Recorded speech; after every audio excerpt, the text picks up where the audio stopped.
오늘도 재미있는 성경 이야기 들려줄게. 2권 2편 넷째 이야기, 살기 위하여 도망함.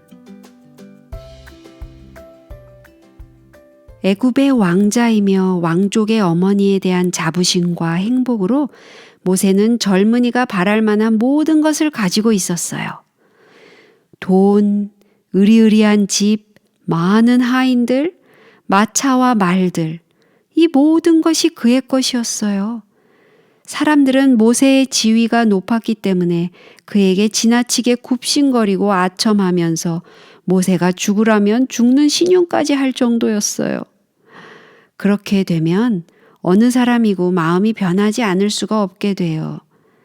모세도 만약 자기 자신과 자기가 가진 사명에 대해서 그렇게 고상한 생각을 갖지 않았더라면 놀랄 만큼 거들먹거리고 의시되었을 거예요.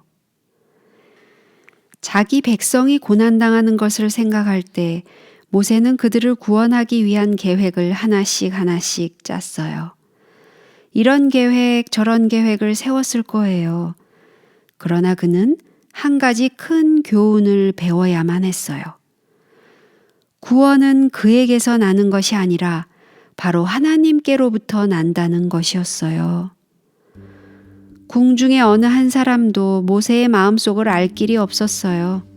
아무도 바로에 대한 모세의 충성을 의심하지 않았어요. 만약 모세가 히브리 노예가 되어 그들의 속박을 끝내고자 결심한 것을 그들이 안다면 그들은 기절할 만큼 놀랄 거예요.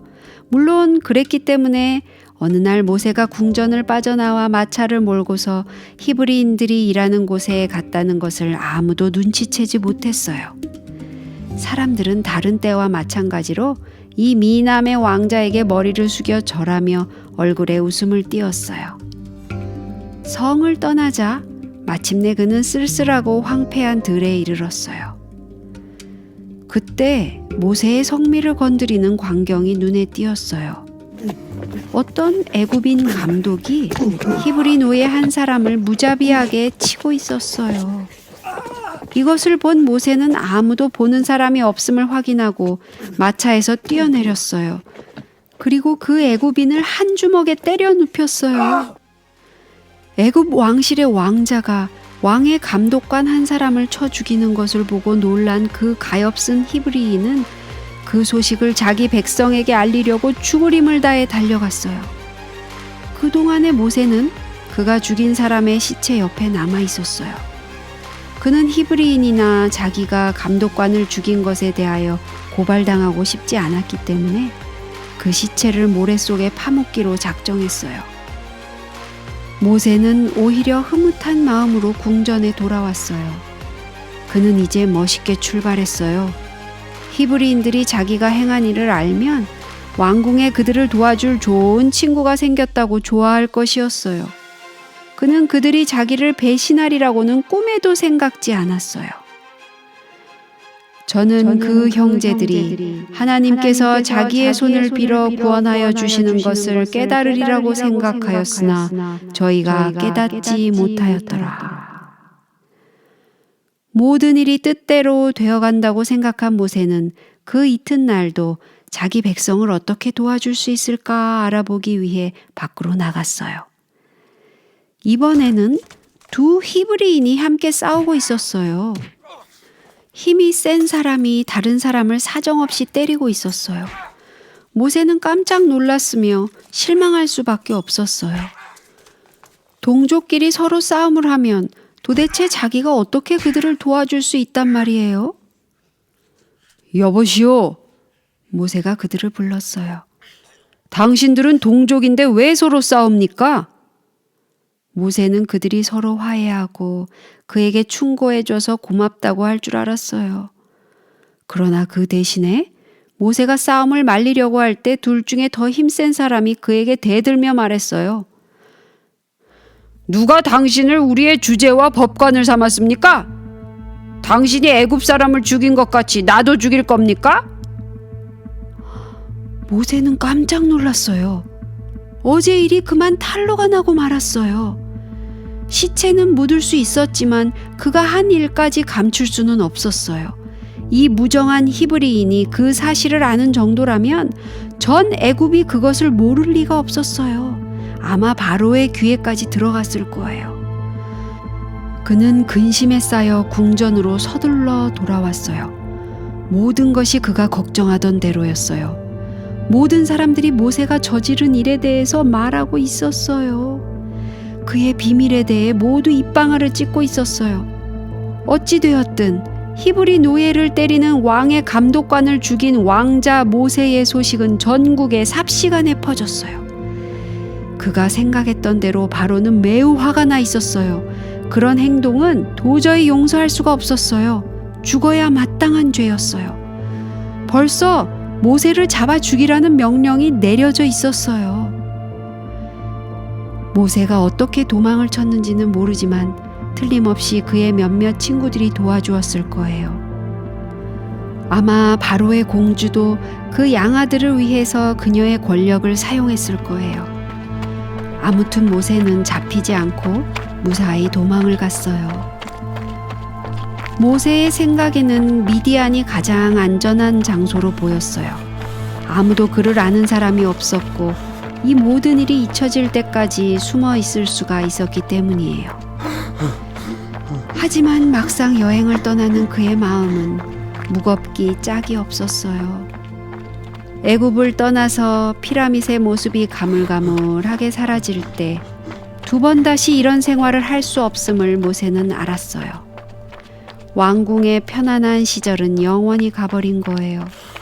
이제부터는 집도 없는 도망자로서 슬픔과 고생을 맛보아야 했어요. 그 중에서도 제일 견딜 수 없는 것은 그가 저지른 어리석은 잘못에 대한 생각이었어요. 그 애굽인을 결코 죽이지 말았어야 했어요. 그는 너무 성급하게 행동했어요. 그의 계획을 실천하기 위해서 좀 더 충분한 시간을 가져야만 했었는데 자기 백성을 도울 기회를 모두 망쳐버리고 만 거예요. 이제 누가 그들을 구원할 수 있겠어요? 낮이면 뜨겁게 타는 사막의 모래길에 무거운 발걸음을 옮기고 밤이면 자기가 저지른 잘못에 대한 생각으로 눈물을 적시며 그는 들판에서 잠을 잤어요. 드디어 모세는 미디안에 이르러 어떤 우물가에 앉아 있었어요. 저녁이 될 때쯤 그는 젊은 처녀들 7명이 자기를 향해 오는 것을 보았어요. 사막에서 느끼는 외로움 때문에 그 처녀들은 더욱 반갑게 보였을 거예요. 그는 그들이 그 지역에서 유력한 이드로라는 사람의 딸들이라는 것을 알았어요. 조금 후 그 처녀들이 데리고 온 양떼들에게 먹일 물을 깃고 있을 때 어떤 심술궂은 목자들이 와서 그들을 쫓아내려고 했어요. 이것도 가정과 궁중에서 예절 바르게 훈련된 모세에게는 견딜 수 없는 일이었어요. 그래서 그는 용감하게 일어섰어요. 그리고 목동들에게 올바르게 행동하라고 타일렀어요. 그리고 나서 우물물을 길어서 양들이 마실 수 있도록 구유에 부어주었어요. 애굽의 왕자로서 이러한 일을 하는 것이 이상하기도 했지만 그는 오랜만에 기쁨을 맛보았어요. 양들이 물을 마신 후에 7 소녀들은 그에게 인사를 하고 급히 집으로 갔어요. 아버지는 그 소녀들에게 어떻게 보통 때보다 그렇게 빨리 왔느냐고 물었어요. 소녀들은 어떤 애굽인이 친절하게도 목동들을 쫓아주고 양떼에 물을 길어줬다고 말했어요. 이드로는 물었어요. 그러면 그 사람이 어디 있느냐? 너희가 어찌하여 그 사람을 버리고 왔느냐? 그를 청하여 음식으로 대접하라. 그래서 7 소녀들은 우물 있는 곳으로 우르르 몰려왔어요. 그리고는 모세에게 자기들의 무례한 행동을 사과했어요. 그들은 모세를 집으로 청했어요. 모세는 그곳에서 여러 해를 보내게 되었어요. 그리고 그곳에서 모세는 하나님께서 그에게 가르치시고자 했던 그 교훈들을 배운 거예요. 참으로 이상한 것은 모세가 하나님의 교훈을 배우는 데 걸린 시간이 애굽 사람의 모든 학문을 배우는 데 걸린 시간과 꼭 같았던 거예요. 오늘 이야기는 여기까지야. 다음에 또 재미있는 성경 이야기 들려줄게. 안녕.